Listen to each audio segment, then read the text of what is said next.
Negociatat për pagën minimale kanë ngecur. Sindikalistët fillojnë me protesta dhe blokada të institucioneve.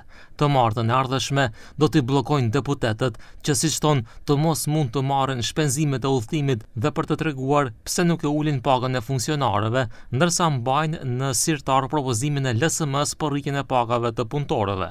Më 12 shkurt, të njëjtën e ardhshme do t'i bllokojnë punëdhënësit, të cilët siç thonë për 36 vjet i kanë bllokuar punëtorët duke i mbajtur me paga të ulëta.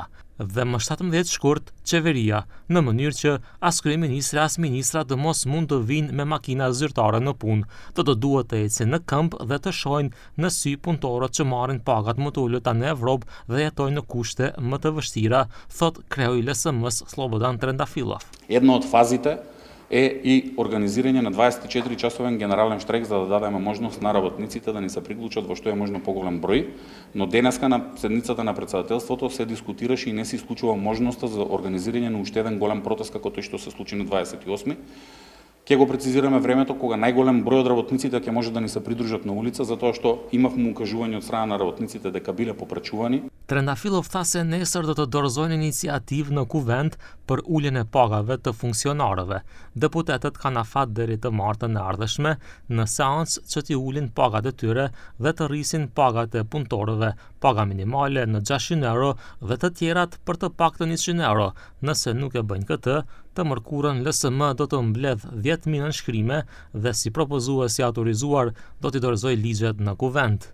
Ministri i Ekonomisë Besar Durmishi ende nuk ka dhënë propozim që të mos rriten pagat e funksionarëve, të cilët për shkak të rritjes së pagës mesatare duhet të rriten nga 200 deri në 300 euro.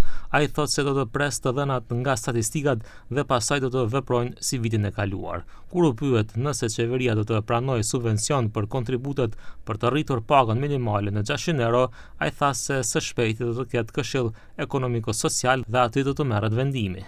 Минималната плата, ако ве интересира ова, ќе биде во месец март нивелирана или зголемувана околу 7 или 8%.